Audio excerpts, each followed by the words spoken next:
I'm gonna give it to you straight. If you don't think this Tyler Robinson thing is even a little bit fishy, your brain isn't working correctly.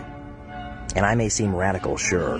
But the fact of the matter is I have more common sense and reasoning skill than most of you. If it looks like a duck and quacks like a duck, it's a duck. So why are half the people calling it a goose? You could hide in a dark alley, shoot a random stranger walking down the street with zero motive, and they'd know who did it in a matter of hours. And you can bet your sweet ass that the case they put together against you is going to be airtight. So why is it that in a case set at a public event with more cameras and microphones rolling than probably anywhere else within a 100-square-mile radius are there so many holes in the story? If it doesn't make sense, it's because you're being lied to. It's like you don't want to believe it.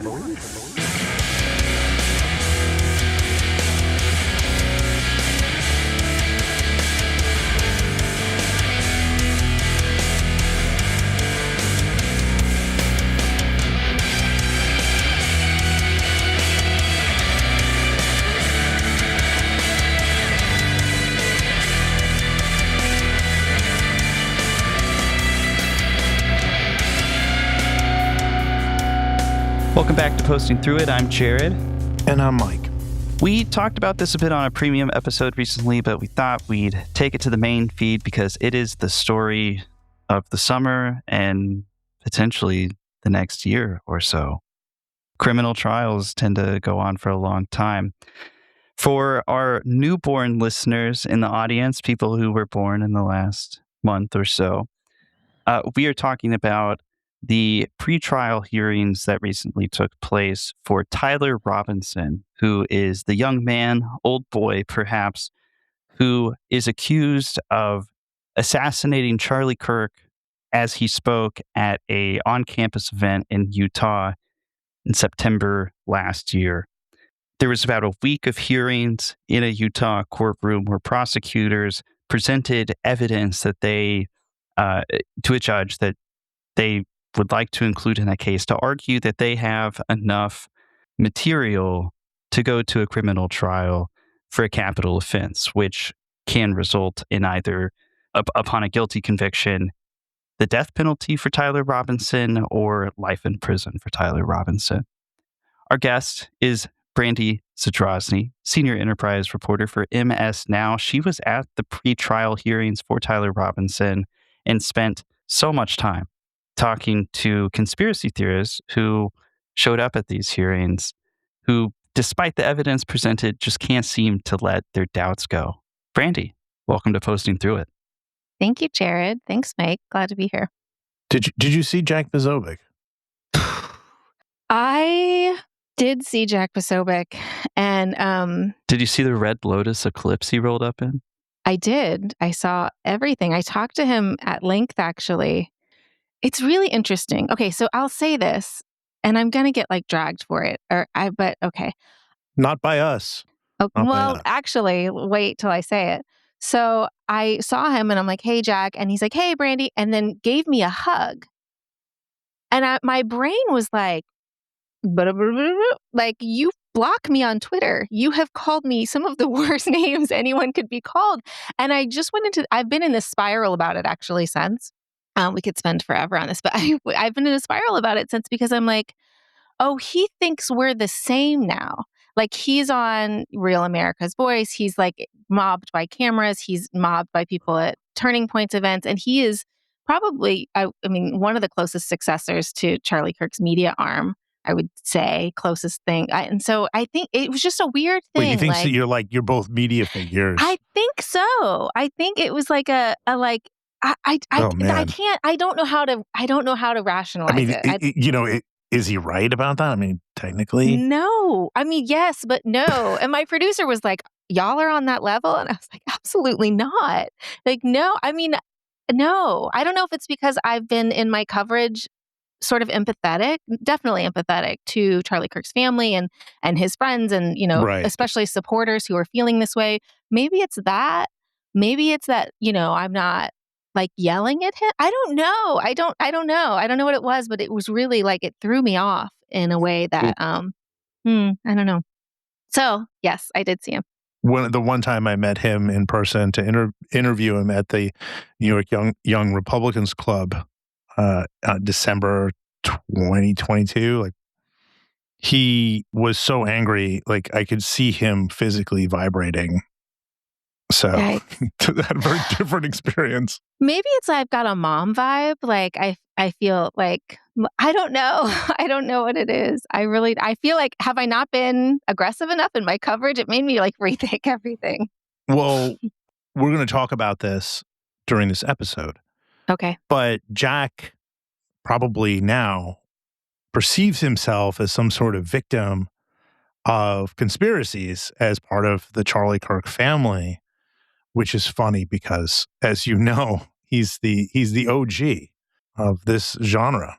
Yeah, because Jack has been on the front lines with a lot of the Turning Point USA figures, right? I mean, Charlie Kirk was the face, the star of that organization. And as we've talked about on previous episodes, it is very difficult, not just for Turning Point USA, but for any organization like that to thrive or even survive after the exit of a founder. And this was a extremely violent, extremely gruesome exit of their founder, right? So you have Erika Kirk leading the way, the comms guy, spokesperson, Andrew Colvett. He is trying to make himself into a star. Jack Posobiec is probably the highest profile person. He's traveling around with the Trump administration, kind of serving that role that Charlie used to in forming that relationship. Benny Johnson, and the whole host of figures that are in the Turning Point USA online ecosystem. And a lot of them were at these pre-trial hearings, right? Producing content, sitting in the courtroom.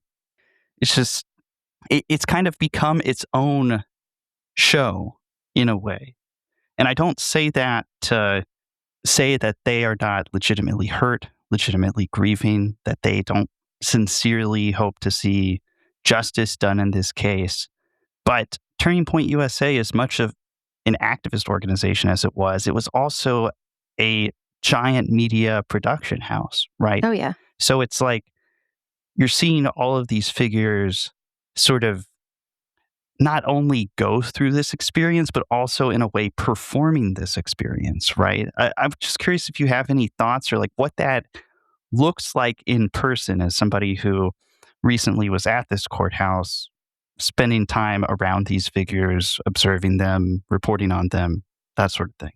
Yeah, I mean, I had definitely had this feeling when I was in the courtroom. It was us in the media box, and only 14 members of the public got in. And then it was, you look one side and you see Senator-based Mike Lee, and he's, glad handing with Jack Posobiec and Benny Johnson. And then on the other side, you have, Donald Trump Jr. And and then of course the murder trial of, this century so far, I would say, or at least the case of the century. See if it goes to trial and how long it takes to get there, but.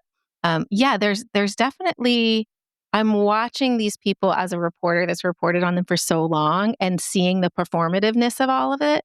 And at the same time, I mean, I also, again, I'm doing this video project that's coming out on MS Now very soon on this whole thing. And I sat down with Erika Kirk and Andrew Colvett and some members of TPUSA for hours last month. And we just talked about things. And I mean, as a wife and as a mother and as a human being on the planet who has covered violent extremism and the result of that violence for a really long time, like I have seen a lot of death and a lot of things like this and talked to a lot of families who've experienced it. And that was just the same as any other person, So it is, right. You have to compartmentalize because these are truly people that are hurting.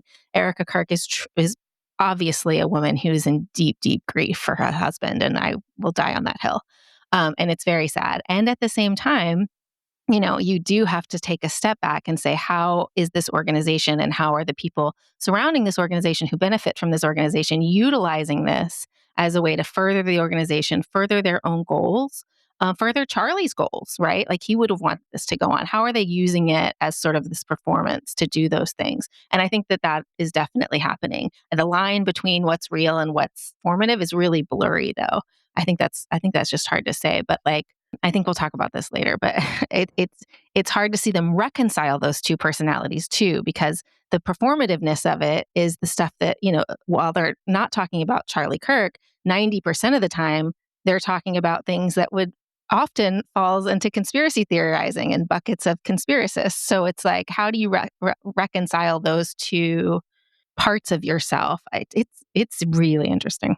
Well, the timing is so interesting because this is happening now as, the head of their movement, the MAGA movement in general, which TPUSA plays such a critical part, is going back to the same lies around 2020 to try to revitalize those in advance of the midterms. Like, we sort of already know where this is going, and almost certainly to create, I don't want to put on my journalist cap and say we don't know what blah blah blah, but like, we know, like, in a barroom sense, we know to try to keep him in power for another term, right? We know that they're going to try to he's going to try to figure something out there, and he's going to try to get all these people to go along with it. And this is happening at the same time. More disinfo is happening where Trump is kind of like putting forth a bunch of papers and being like, look at those for a second, and trust me, it shows that everything's fake, et cetera, et cetera. It really shows the kind of cycle that these folks are living in. But Turning Point did endorse JD for 2028. Oh yeah, I mean, I not necessarily that. I just meant that the movement itself is what I'm saying. Okay. Like, yeah, the organization is right, like, for sure. But a Republican part of a Republican infrastructure. But I'm saying that this is the world that they live in and the world that they helped create. 100%. So this sort of performative side of things, right? You mentioned aptly that if you watch Turning Point USA's media productions, or even just the fact that they have Pizzagate Jack Posobiec as the most visible media figure in their organization, where he goes on TV and to this day continues to just bold-faced lie about his role in promoting Pizzagate, yet alone the countless other conspiracies and disinformation campaigns he's participated in. They kind of indulge in that. And I think what Mike's getting at is this sort of environment of conspiracy that seems to saturate all political discourse these days. Turning Point USA was fairly instrumental in creating that environment. But a lot of their content around Charlie Kirk's assassination and now these hearings ahead of a potential trial for the man accused of killing Charlie Kirk seems to be not just to promote a set of talking points, but also to push back on this growing ecosystem of conspiratorial content about Charlie Kirk's death, about these hearings. And we've seen now for, at least like 9 months, 10 months, they've been engaged in this narrative war. There's a battle for the narrative, a battle for the memory of Charlie Kirk that I expect, kind of motivates how hard they lean into making content about this, let alone, in addition to the fact that they sort of try to present the figureheads of their organization almost like reality TV stars, right? You've spoken to Erika Kirk, Andrew Colvett. You spent a lot of time around these people. What's your sense of like how much of this sort of performative aspect of memorializing Charlie Kirk and trying to draw attention to these hearings and whatnot could be motivated by that? I'm curious. I mean, I'm sure you've seen this as well, right? They are sort of at war with the audience they helped create now. 100%. I say that this is the story of what happens when a conspiracy that you built comes for you. Like, it's a movement that Charlie Kirk definitely stoked. I mean, he seeded the narrative of people eating dogs and cats in Springfield, and the Great Replacement, and low testosterone meant on purpose, and Bill Gates, and he became anti-vaccine, and like literally we could just go on and on and on and on about this. And so, this is a crowd that they used to command. And Charlie was more careful about it than, Alex Jones, right? He was more careful. He was more buttoned up about it, but he still very much lived in that universe.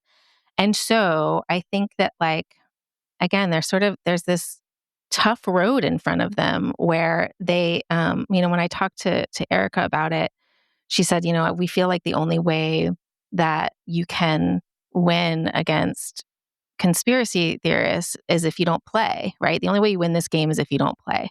And I think that there's something to it. And I don't think that everybody feels that way, but like there's anything, and we know this, anything that you say about this is just it's just grist for the mill. It just becomes part of the content mine, because people who are in this ecosystem of Candace Owens and the like, they need content. They need things to react to. They need things to say are lies. They need weird, videos of Erika blinking to say, oh, it shows that she's a murderer or something. Like they need all of this stuff. So I think there's been a sort of shift in the thought process, and that these folks really, TPUSA folks really are looking for the trial to show the truth, and so they're really, and which is, it's an interesting time, because you look at, I don't know, like look at the stolen election claims, right? There is a video of Charlie Kirk saying that you can't trust what the courts say, right? But like,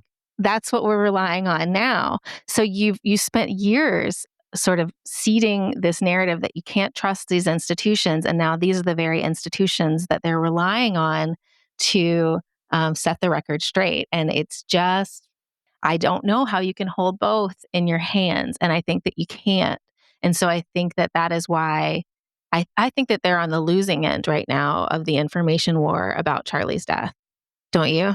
I do. I think they are not in control and seem shaken up. I'm sure part of that is nerves, right? We've seen that across right-wing media more broadly at places like the Daily Wire, these sort of right-wing media establishments that want to indulge in this stuff, but still maintain an appearance of professionalism or legitimacy that something like InfoWars, Rest in Piss, or, the Gateway Pundit or whatever doesn't have, can't access. It's not their brand.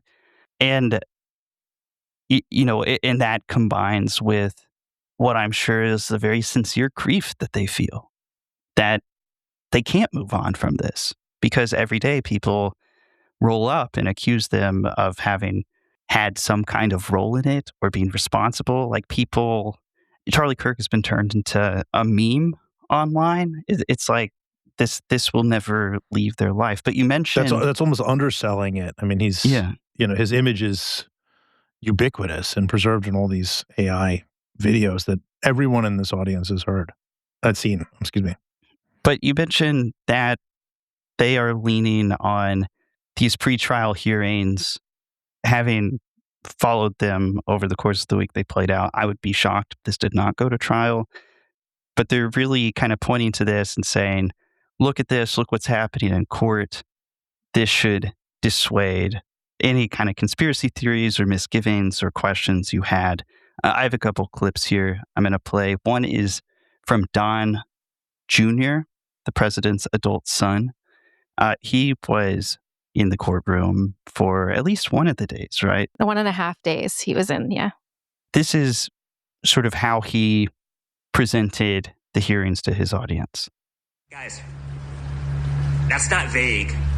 That's a confession note. Again, folks, the evidence here is overwhelming. The DNA, the literal confessions, the identifications, the fact that his own parents, recognized him in the videos. The roommate and the romantic partner confirming he confessed, that he even wrote the note.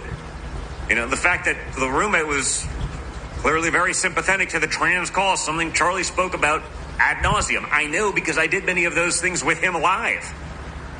So for all the noise that some people want you to hear or believe, the facts are clear. And I just want you to all understand those facts. And to be Just listen to the facts, Jared. Just listen to the facts. Well, those facts have not convinced some people, including Candace Owens, who Charlie Kirk brought into Turning Point USA at a very important point in her career, a very make or break moment where it was going to be decided whether Candace Owens was just going to be a YouTuber or something more. And Charlie Kirk made her into something more. Now that she is back to being a YouTuber, bigger than ever, I would argue. She has been leading the charge in promoting all kinds of conspiracy theories about Charlie Kirk's assassination. This is how she reacted. Around campus, but not physically on campus himself. So in short, it should have been remarkably easy for people to debunk us, right? On this, very easy. While I was sitting there actually expecting, open and willing to have to concede at least 1 point for my investigation. I mean, I worked really hard to be perfectly accurate, but I was like, maybe he lied to his parents and he was actually driving on campus that day. All they needed to present to make me look foolish was one clear photo of Tyler Robinson on campus. What we got instead was footage of unidentifiable brunette males walking up and down the Losey Center steps at various points throughout the day. What was presented in court was a compilation video, which I would like to note was Exhibit 12.4 in court. Exhibit 12.4, that's going to become relevant later when we talk about the influencers who have sold their souls to the devil. 12.4 was a compilation of blurry male or males, plural, going up and down stairs, and people said, that's Tyler Robinson. Let's take a look at that. Let's take a look at this video of... That gives you an idea, I think. The influencers have sold their souls to the devil. It makes me so mad. Her saying that. But like, if you just that clip alone, if you like interrogate it and like, well, what is one? It's gripping, and I don't know why, and it's why I don't have a YouTube channel with 6 million people. I write dumb words on the internet, but like, it's gripping content. Like, I'm listening. I'm like, yeah, something's afoot. And like, are you just saying that the surveillance footage is not as clear as you'd like it to be? Like, that's the take. Like, that's what you're saying. Like, that's the end. Like, okay, surveillance footage is not in 4K, I guess. Like, I will not be satisfied until we have footage from a Blackmagic Red 4K cinema camera, preferably shot in a 90 millimeter wide format film, directed by Quentin Tarantino. Yeah, I mean, listen, for what it's worth, I was sitting 10 feet away from Tyler Robinson and 10 feet away from the monitor that showed that, in some cases, zoomed in footage. And I will say, it very much looks like Tyler Robinson, which you could probably see from home as well, but it looks like him. You know, that's not going to persuade anyone, but I'm just saying it does. Possible Mossad agent here. Anyway, yeah.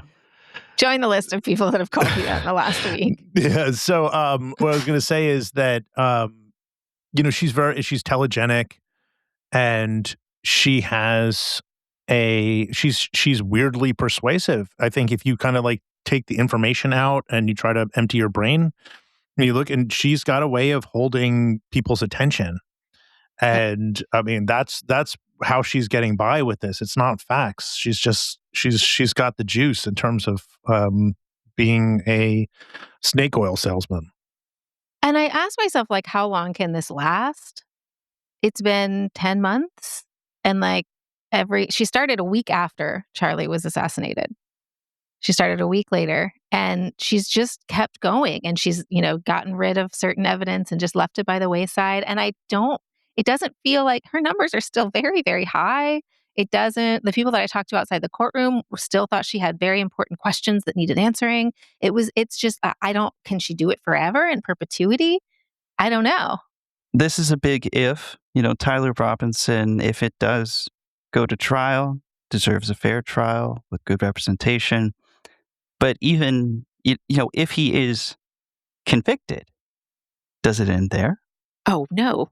Well, it all folds into part of the cover-up, Jared. Like, I mean, you can already see the way this is playing out. It's playing out in similar ways. We mentioned the voting stuff and whatever else. They create steps to build on in the future, typically when they know things are not going to go well. So you already have folks, some of the people who are spreading these conspiracy theories have tied it to, shadowy government things, right? Whether be it Israel, be it the United States, federal government. Brandy, you can explain this better than I can probably.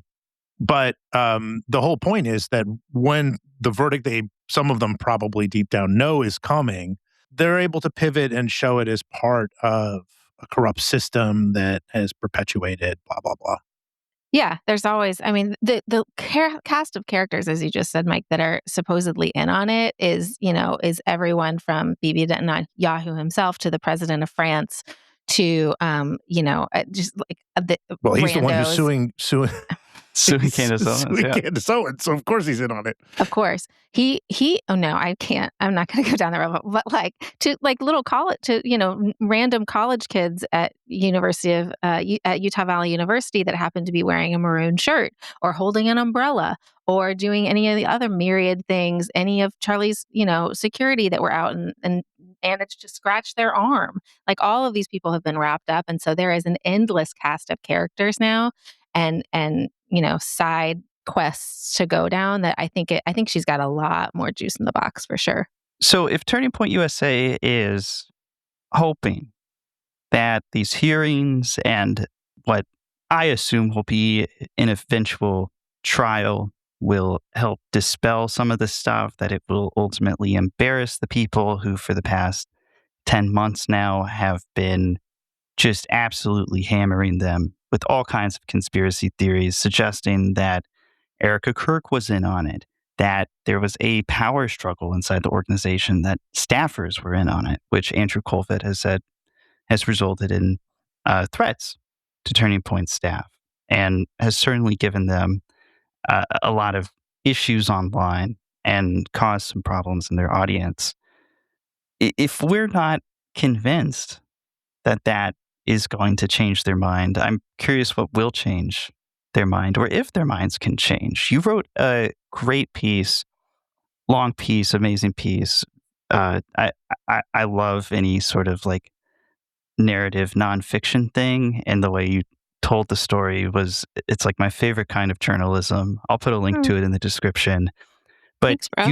you spent a lot of time outside the courtroom with people who believed in conspiracy theories, or at least had some pretty heavy suspicions about the integrity or legitimacy of the case against Tyler Robinson, who had gone to the court in Utah to see for themselves. And you asked them the question and tried to get at the question of what would change their minds, what would convince them. What did they tell you? What did you learn? Well, I learned about one. I think I got a new understanding of Candace Owens's power, and it's not that. It's that she's always been willing to say the things that no one else will say, and she differentiates herself. Sometimes for good reason. Yeah, clearly, no. Yeah, we all remember the 2018 Hitler was fine comments, but she's willing to say these things that no one is willing to say, and that if you can find that thing that lots of different people believe for their own different reasons, I think that that's like striking on something. And so when I was at the courthouse, like people would line up. They'd start at like 11 p.m. the day before, and they would stay there all night just to be one of the 14. And so I talked to those people, and then I talked to just people who were randomly around. And what you had was this collection of really disparate, sort of motivated people. Some were, true crime junkies who had just seen the trial in Utah with the woman who was convicted of poisoning her husband to death, and then writing this children's book about his passing. Corey Richins, I think is her name. And so they were there because they were Corey Richins truthers. And so then they also believed that Tyler Robinson was innocent, and the same lawyer was there. Yeah, So it's the same defense attorney. It's the same defense attorney. So you had those people, Kathy Nestor, I think. And then so you had those people, and then you had sort of lefty folks who were there because a certain number of lefties whose brains are broken believe in the evil of Israel in a way that extends far beyond whatever war crimes might have occurred in the war against Gaza. And then so they don't believe it because they think Israel's pulling the strings. And Jesus, then you have Charlie Kirk stands who were at UVU that day, some who were standing in his line of sight, who also don't believe the narrative because they think they heard things that don't go along with this, or they've just been like so obsessed with it. Really? Yeah. No, a lot.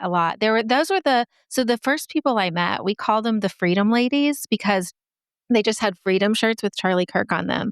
And I talked to them, I walked up to them, and I thought, which I should never assume, but I thought I would hear them say, "We're here to see justice done for Charlie." When in fact, many of them were there. Most of them had come because they wanted to see the truth, which they felt they were not getting with this Tyler Robinson hearing. And so they had watched Candace, they had watched other influencers like Baron Coleman and others, and they were of the persuasion that like this was a setup, that Tyler was a patsy. And many of the people there who loved Charlie do not like Erika. And so one woman said that she had snuck into the lobby and she was trying to sneak up to where the courtroom was. And she had run into Erika Kirk at one point in the lobby. And she said, I saw her and just evil exuded off of her. This is a nice 40-something-year-old Charlie Kirk loving lady. And I just thought that was so striking. Wow. Obviously, there's a lot about Erika Kirk out there along those lines. And so I talked to her the first day and then I said, let's keep in touch. And so each successive day I texted her and she'd come to the court and we'd talk.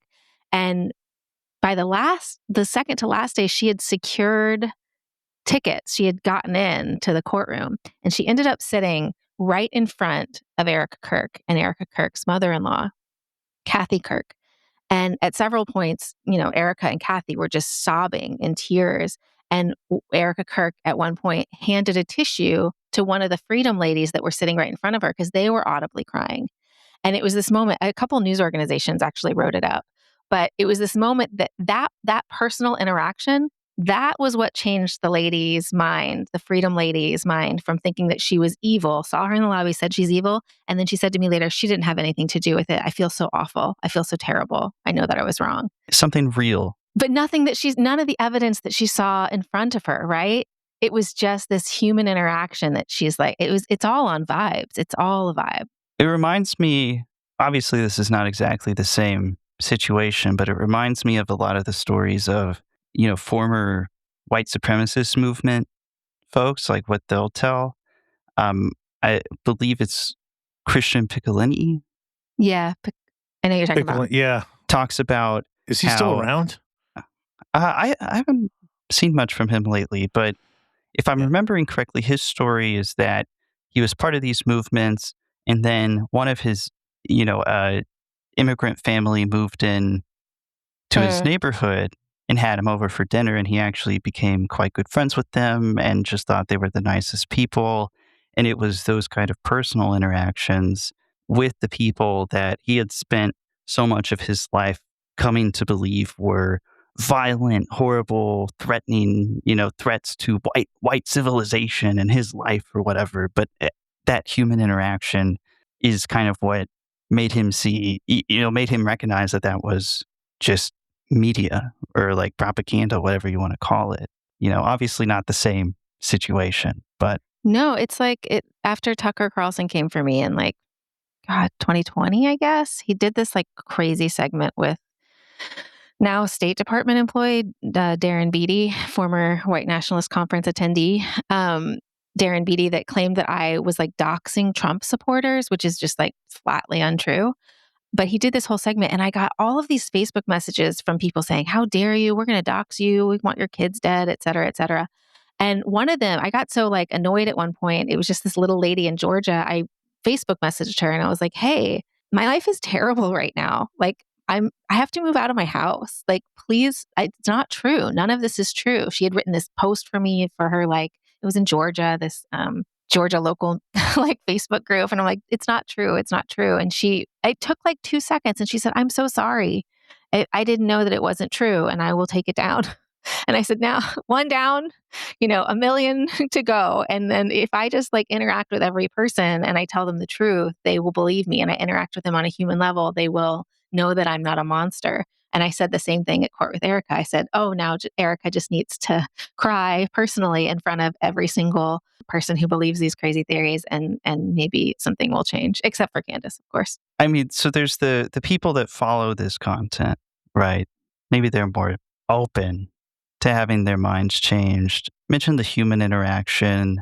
Do you get a sense that any of them that you spoke to are watching the hearing with an open mind? Or it's, there's been 10 months of content, just relentless. I mean, a lot of these influencers post every day. They are just constantly banging this drum. A lot of Turning Point USA's responses to it, attempts to quash it, attempts to dispel it, have not seemed to break the code, right? I mean, you mentioned earlier, by participating, they're kind of furthering it along, and now have kind of come to this idea of no platforming, which is an idea that people like us, that used to attack people like us about, Yeah. Do you think the hearings themselves or the evidence presented themselves could also defang this conspiracy bubble that has popped up and is, kind of has the guns out for Turning Point USA? Yeah. They certainly seem to hope so. Well, it depends. I think it depends. The people in the courtroom who went out afterwards, I would always there was this little gallery that you waited in once they called breaks. And a lot of the members of the public would just stay there, news people. We'd run out and do our live hits or whatever. And then we'd come back in and I'd talk to them. I'd say, so what did you think? And almost every single time it might have been well, there are still questions, or that wasn't as, I was hoping it'd be clearer. But every single time, almost without a doubt, the general idea was oof, that doesn't look good. That was a bad day for the defense, or that seems pretty probable. Or why isn't the defense saying anything? Why are they just saying that DNA evidence can't be trusted? Where was Robinson? Was he not? Why aren't they disputing any of this? So in person, without a lens in front of it, absolutely convincing. But then the problem is that you get, again, it's an information war. And so when I log on to Baron Coleman, it's the title itself of these videos, and Candace Owens is this is a show trial. So that's what I'm going in with. And now I'm looking at this evidence with the frame of this is all BS. You can't trust this stuff, and I'm going to point out why. And so they don't look at it. Yeah. If it's billed as a show trial, that means there's no reason to really find out what the trial has to offer, right? 100%. It's a show trial, so you already know what it is. It's all fake. Yeah, exactly. You go into these videos saying, all right, I'm going to catch up on what they said in the trial, but it's a show trial. That's all. And none of them mentioned any of the compelling evidence, right? It was all the evidence that they could poke holes in. And even some of that was, again, just nonsense, the things that they said. Well, you mentioned these sort of almost, confusion or frustration with the defense, which, as we pointed out in our premium episode, has at no point claimed that Tyler Robinson is innocent, which seems like something you would do if you thought your client didn't do it. You would think to mention at some point, we don't think he's the right person. We think they have the wrong guy. But here's another clip of Candace Owens expressing expressing that kind of frustration towards the defense. This is just a supercut I saw that somebody on Twitter had put together of some statements she's made over the last 6 months. I'm actually surprised Tyler Robinson's lawyer hasn't reached out to me. What's going on here? And by the way, still nobody, not even on Tyler Robinson's defense team, you would think I would be number one they'd reach out to. They'd be her inbox, the tips. I've got the names, the people who said this person lied. Here's where it was. No, they're not interested. Wake up, Tyler Robinson's defense team. I know it's a lot going on. If you're Tyler Robinson's defense, you may want to get that text message. Anybody, we should be subpoenaing those text messages. So I asked him, did Tyler Robinson's defense lawyer reach out to you? No. You are telling me that he hasn't been automatically subpoenaed into the court case? Why wouldn't I testify just for the dying for legitimacy? Just thirsting for it. Yeah. But Candace Owens isn't alone. We mentioned Baron Coleman, who is a YouTuber. He has a much bigger profile than I thought on first glance. Well, it's grown fast. He's a Lionel Hutz type, right? He was Lionel Hutzing his way through Alabama at one point. And now he's ladies and gentlemen of the jury, there's just no reason at all to think that Tyler Robinson is an actual human being and not a hologram. Anyway, it's my Baron Coleman impression. Thank you. But how big is this ecosystem? I mean, it certainly seems big enough to be scaring, or at least making Turning Point USA fairly nervous about its public reputation, is the sense I've gotten.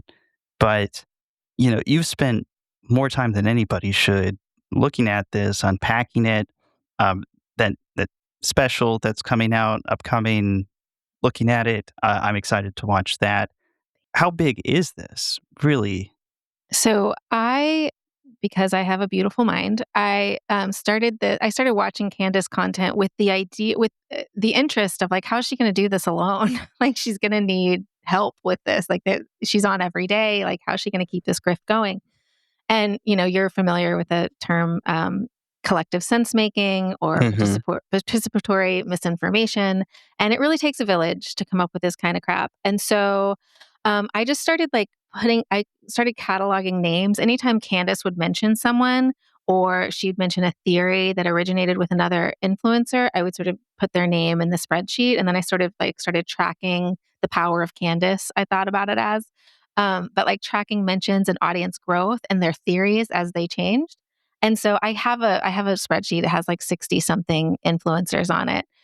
Some of them are really, baby influencers, but they all work in this, I find it super interesting way where they're just sort of all throwing spaghetti at the wall, hoping that they can reach to the echelon of Candace.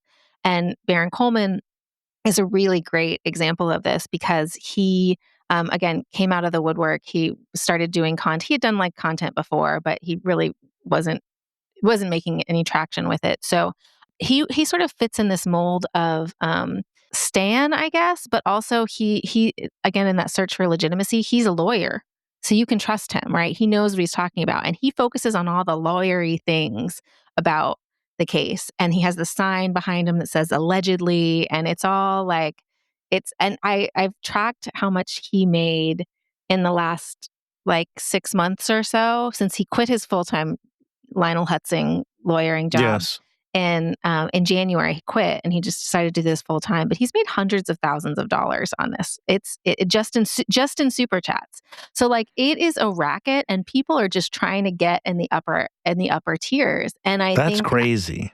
I know we're all in the wrong business. I say it every day, but like you could make a killing. But yeah, so like it's a money making business. It's really wild. And what I'm also interested in is in terms of like the myth building and the mythologizing, like the little theories that, there's a theory that Charlie Kirk isn't dead, posted by one guy. There's another one that says that, there was an electrical shaped charge in the mic. Yes. That ended up, I love that guy. My personal favorite one is that his neck just did that.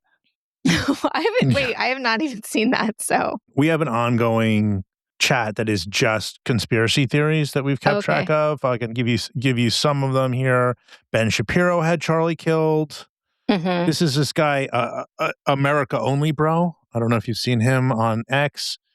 Ian Carroll, who you mentioned before, who's kind of like he's mostly anti-Semitic conspiracy theories. Is that the best way to describe Ian Carroll? Yeah, he's like I think he would say he was not 9/11. anti-Semitic. He's just yeah, he's that guy.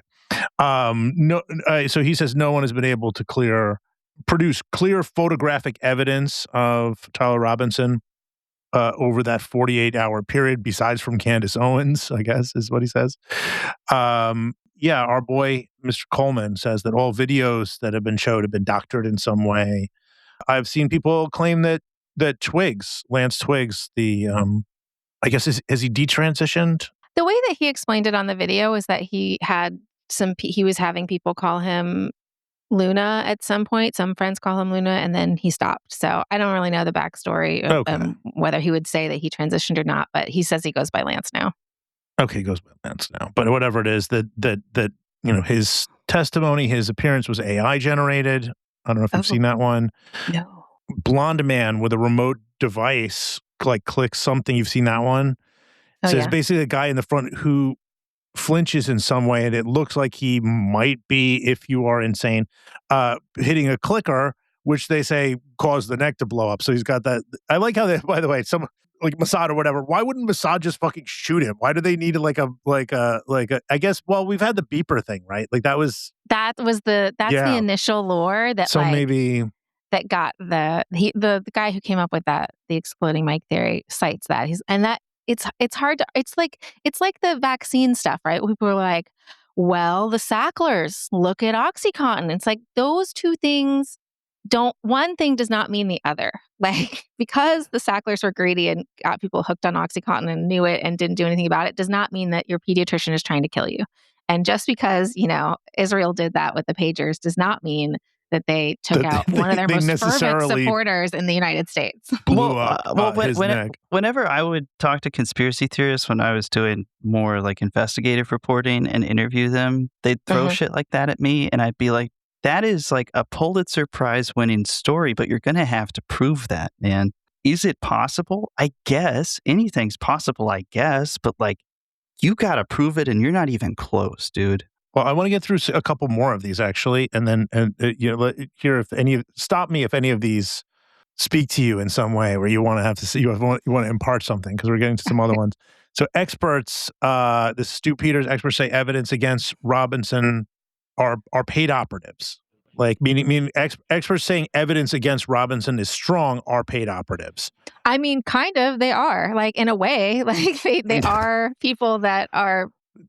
The people like Jack Posobiec are hired by Turning Point USA. Like the people, Benny Johnson is paid by the right winger. Yes, but not like that. Yes, I mean, who was laundered by Tucker Carlson recently, complete crank.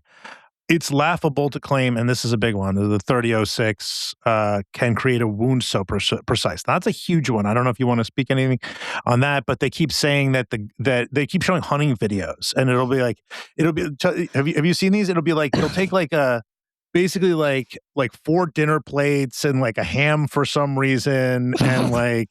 And like at the end, there'll be like a bag of like gumballs, and then like the person will be like, I only reached the gumballs once. Like, I don't know, whatever it is. Like they'll do these as evidence that it couldn't possibly have, gone into his neck and then not gone out. I'm laughing because I'm like delirious. I have watched so many men shoot into various like Jello moldy, like human looking things. They haven't had to use their guns, all the guns they bought for anything yet. So they finally have a reason. So excited and like build these like have like, this is a ram's neck that I got. Like, what? What? Yeah, what? It's like we took a high-powered hunting rifle and fired it into a block of Jello from 6 feet away, and it fucking exploded. Can you believe that? Or like, yeah, man, the guys who are doing that, I've seen so many pig carcasses in the last 6 months, like more. And my family used to have a livestock auction. Okay, like I have seen enough pigs in the last 6 months to last me a lifetime, and like everyone. Yeah, I mean, I don't know the answer. I don't know what that proves. It doesn't. We've seen a lot of these like recreations though before, right? Like especially like in the Las Vegas shooting, we saw a lot of these like gun enthusiast recreations. Like we this is a thing that happens that like there's certain channels that exist for this purpose, and they just must get such a high when it's their time to shine. But yeah, we've seen a lot of them. I don't know. Yeah. I mean. You're not asking me to weigh in on the conspiracy theory. I'm just, that looks like a powerful gun to me. Yeah, I've seen it blow up a lot of things. I don't know. This is a very old gun. It was retrofitted in some way. He said, Tyler Robinson said in the text to Lance that it was like retrofitted by his grandfather in some way. I don't know about this thing, but the autopsy says that there was a bullet in his neck. And so that is because I'm a rube, I will go with what the experts say. Well, Jared on our premium pointed out that there are different kinds of bullets for these things as well, right? Like there's some that are intended to fragment and some that are not. Yeah, I think the bullet, according to the, and this is like off the top of my head, so forgive me, and I'm not a bullet gal, believe it or not, it was a Remington 30-06 Springfield. I don't know what those words mean really. But again, I trust the experts. I'm going to drop 2 more. One is from Dan Bilzerian, a well-respected politician now, or aspiring politician in Florida, who says that intelligence agencies work, quote, around the clock to find, quote, demons like Lance Twiggs to use for their ops. And Candace has said that the phones that they showed had unusual crack marks around the timestamp area. Okay. Like when you've seen that one? That was especially a frustrating one because like, I just know that they would have said it either way. This is a pristine phone. Oh, it's so clean. You can, blah, blah, blah. Like, And if they had, and then, oh, it's a cracked phone, just so now you can't see the timestamps. How convenient. But they said, like, oh, this is the best they could do. Police taking a picture, a screen grab of a phone. Like, why wouldn't they get it from the phone companies or the technology companies? But when they just showed a screenshot of when they just had the words in the charging documents, it was like, oh, that's not real. Like, this is the phone. It's scrolling at the moment. Like, this is pretty good, I think. And it's an example of how they'll just find any way to like have something to complain about or claim like this is somehow evidence that it's all rigged against Tyler Robinson. The other one is just that the faces don't match up. And I'm sure you've seen a lot of that recently. There's been a big wave of that where there's just like one picture of Tyler Robinson that is I grabbed from somewhere, some surveillance camera, and they'll take his photo and they'll put it side by side and be like, oh yeah, this is definitely the same guy. Like that, right? That sort of thing. Yeah. Which is funny. This is the same type of minds that if they wanted to prove something with somebody, that amount of facial similarity would be like completely more than enough, right? If they wanted to prove Brigitte Macron. Yeah, I was going to say, I've seen online transvestigators work with including Les. Candace Owens. This is the one. Remember, she had like some secret Israeli technology company. Wasn't it Israel too? Oh, maybe I'm just like getting my wires crossed. Yeah. But she had like some secret technology that she said like it shows that Brigitte Macron is really her brother, and this is 99% accuracy. Use it on these. Yeah, use that on that. I'm just remembering how many stories came out of like the Blaze and the Gateway Pundit and like all using this like really sketchy supposed tech intelligence company that's like doing gait analysis to like identify the wrong people. It's like they walk the same way. And it's like, oh my God, y'all are getting me like this is too much. Yes, no, it's wild. It's wild the way that they will say that. I mean, they use the same thing on Tiffany Dover, that nurse that fainted, and I brought her in front of America at Nightly News and said, "Here, she's alive. She didn't die from the COVID shot," and people were doing that. That's clearly not her. So it is either clearly not the person or clearly the person, depending on like what narrative they want. I think sort of the common thread. I think what will make these conspiracy theories kind of last forever is the idea that something is being covered up, right? Like I have sort of passively been watching these since they've rolled on the scene. I haven't gone as in depth as you have on any specific angle, but like it seems like they went from being like, oh, why can't they find the killer? And then they arrest Tyler Robinson. They're like, maybe he didn't pull the trigger. Some people are still not convinced he's the one that pulled the trigger. And now it's like, well, they're actually trying to rush to get this guy to cover something else up. And I feel like that's a sexy story, right? It's like a plot line out of a movie. There's always something bigger behind the curtain that they're not telling you, that they're covering up. And I kind of expect this is how this is going to last forever. Even if they land a guilty verdict against Tyler Robinson, well, there's still more to the story that you don't know. And it feels like that is what keeps everything alive. What do you think? Yeah, I mean, the narrative that you can't trust the people in charge because something's being hidden from you. There's a secret knowledge out there, and you can find it if you try, if you do your research, if you're not a dummy who listens to the official narrative is very compelling. And then I think you match that with the true crime entertainment segment of our world and the women's entertainment.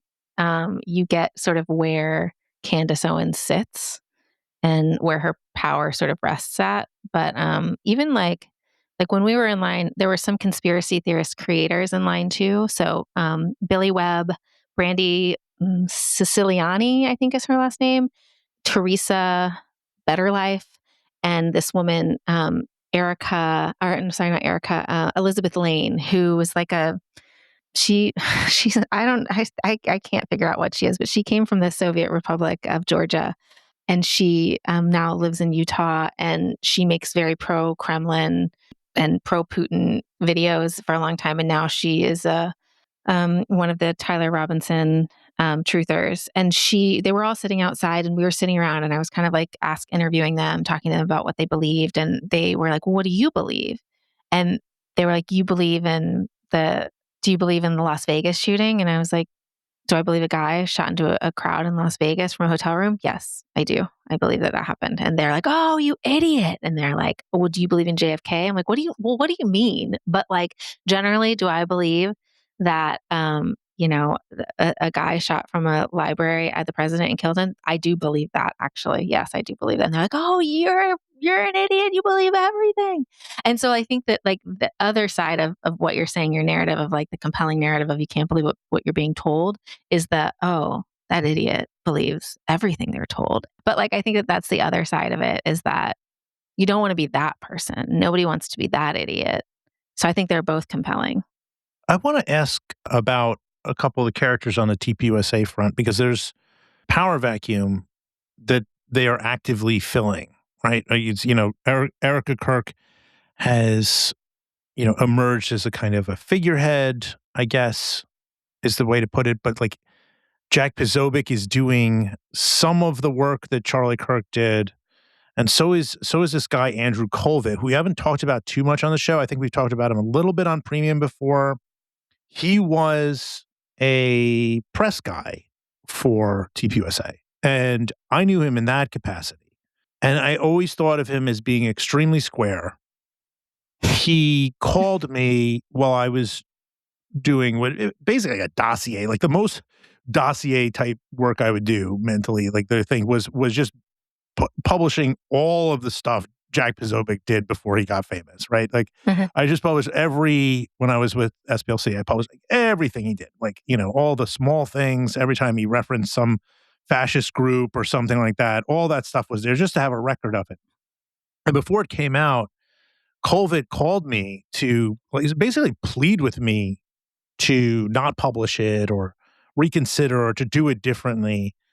And we had this extremely insane conversation where he's like, "I'm just a normal guy. I'm a Dodgers fan." I remember him saying that. I'm just a Dodgers fan." I'm like, "Oh, okay. I'm a Mets fan. But only one of us is behaving as a lawyer for the guy who told people there were bombs in around the Korean War Memorial in 2020. So, you tell me what you're talking about, buddy. Like, this is Jack Posobiec." So anyway, he's kind of become, he's taken some of his whatever podcast time, I guess it would be, like he's kind of like the lead mic where Charlie Kirk used to be. You are dealing with them directly in terms of like their response to this infection of conspiracy theories in their organization. How do you view the power structure, and what kind of interactions have you had with figures like Colvett? I have a lot of interactions with Colvett, both on and off the record. And, as I will say about Charlie, they have always, I think because there are such arguably progressive groups, like, because I work for a progressive media company, it's a news company, but through a progressive lens, I think is fair to say. It has a lot of progressive opinions on it. I think I don't know. Maybe I'm just not like the demons of Left Coast Right Watch and SPLC. Like, I don't get involved. I don't get squared with those. So they've really treated me like respectfully and kindly and pretty squarely. I would say. I think that they wanted mainstream press. Like, TPUSA always wanted mainstream press, even if it was, not necessarily the most glowing, which I probably wouldn't write an article that was glowing about TPUSA, because that's not my beat, really. It's, misinformation and shenanigans on the internet. But like, they treated me squarely and kindly and respectfully as a journalist. So having said that, I will say that it looks to me like there is a power vacuum at TPUSA. And I think Charlie was pretty singular. I think he was a singular talent in the way that he was, I do think, a successor to sort of Rush Limbaugh. He was, we have a lot of far-right media personalities, but he was able to somehow ride the line of legitimacy and like mainstreaminess in a way that a lot of these other people weren't able to do, and seed some pretty extreme narratives even into like his mainstream right lane. Like I have lots of family members that used to listen to Charlie and they don't listen to anymore. And I think that I don't know how you replace it with that. You're not going to replace that media personality with Erika. You're just not. You're not going to replace it with Posobiec. You're not going to replace it with Andrew Kolvitz, certainly. They just don't have the same sauce that Kirk was made of. And so, but when I went to Turning Point, you do have the other areas of the operation that I think might likely work fine. Like they could be sustainable, I think, in terms of the, ground game operation that's in, oh gosh, his name is escaping me. The other Tyler's. Tyler Bowden. Thank you, his hands. And so then you have TPUSA Faith, which seems to be running along, doing things at churches. They have, they did get an influx of cash and support after Charlie's death. So they're still riding that wave, I think. What will become of it? I don't know. I'm a reporter, right? Like I don't know what will become of it. I think it could go either way. Just curious. I think that they might be eclipsed by another group. And I think that it might be fine and just not be what Charlie made it of. I think Charlie was going somewhere, and I think that momentum is forever lost. I think so too. I also think that a big challenge that they have is that MAGA is inherently dark. It is a really dark ideology. I think everybody got their first taste of it, if you remember 2016 RNC when Trump gave that speech, and everybody's like, what is this? This is so dark. Right? It was effective. It was Stephen Miller authored speech. Yeah. It's really dark. And Charlie Kirk, and I think this is also true as to why he's been so he's been so successful. His image has become so viral, as a meme or whatever, is he has a sort of Mickey Mouse quality that papers over the darkness of MAGA, or he had. Like he feels like Mickey Mouse. Like he's like a kind of like he's the safe. He puts he put a human face on it for some people, which is why people always have to remind everyone of the racist things he said, which were very racist. But you have that, and then you got Jack Posobiec, who has only become, I think his appearance has only seemed semi-normal because of Charlie's touch. He's one of the darkest, guys in the Republican side of it. I'm not talking about accelerationist or whatever, just the amount of lying. He's almost never seen smiling, and then you have Erika she's always very dour, not just because of this, but she's, if you look at the old YWLS speeches, she's beautiful. She's this, that, she's very glamorous, but she doesn't have like an infectious personality coming through there. And then Kolvitz himself is, there's a reason why he was doing press for these guys and not leading the organization. And he'll say that too. He's like, yeah, no. He didn't ask to be put there. Yeah, he wants a lot of sympathy because of the conspiracy theories, but also like you were out there. The first time I met you, you were out defending Jack Posobiec to me. So it's like difficult. Yeah, I saw one of the days of the hearing. I opened up my phone at whatever o'clock in the morning it was, and I see Benny Johnson's program on, and he's talking about Seth Rich conspiracy theories. Wait, this is recent? Yes, the day of the prelim trial that he went to, his A block is Seth Rich conspiracy theories, and by that evening, he is talking on Fox News about like, hey, please the guy in front of the courthouse with a microphone saying these conspiracy theories have to stop. Charlie's wife, we have to care about her. What about Seth Rich's parents? Like, you're not allowed to do that. And if you do that, I feel like very drawn and compelled to point out that hypocrisy at every moment. Like, you don't get to tell people when to stop and focus their energy on your perceived enemies. Like, it's wrong. And I get a lot of heat for covering for some of the audience that I have. I get a lot of heat for covering this again with some empathy. And I worry greatly about our ability to tell truth from lies and like fiction from like what reality is, I do really think matters. And I don't care at this moment who is the target of that false reality or who is embroiled in it. I just want people to be discerning and be able to tell what is real and what is not. And then we can talk about, what side of the political aisle you fall on or where your political, with whom you align. But like, if we can't do that, I think we're in a very, very dark place. I think Benny Johnson's show has also gotten more unhinged in the last few years, and it reminds me to pay more attention to it, because I've seen some crazy. I heard him covering SPLC, and I was like, wow, none of this is real. It's like all like, he's completely unglued. Yeah, he's a very tenuous relationship with the truth. Like I don't watch him often, and when I do, it's really concerning to me. I hope as a New York Times article suggested recently that his audience is not actually what the numbers claim they are. Yeah, I've seen that as well. Well, the next hearings in the case against Tyler Robinson are scheduled for September 1st, where both sides, prosecution and defense, will make their final arguments. The break is intended to give attorneys time to write their legal briefs. We'll be staying on this story, as I imagine Brandy will. I'll put links to some of her recent stories for MS Now. Her social media profiles, highly recommend following Brandy if you're interested in keeping up with this story as we are. Brandy, thanks so much for joining Posting Through It. And the last thing I need to ask you, because Posting Through It, at its heart, in its soul, is a music podcast. I mean, we get a little political sometimes, but it's about music, first and foremost. What do you like to listen to? It depends what the point is, but these days, weirdly, it's a lot of like propaganda, like a lot of like Jawbreaker, a lot of my old teenage listens that really pumped me up and kept me going in a crazy world. I was not expecting that. Jawbreaker. Yeah. Hell yeah. Great. Aim, please.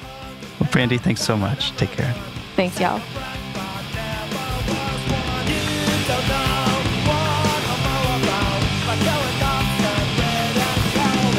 My enemies are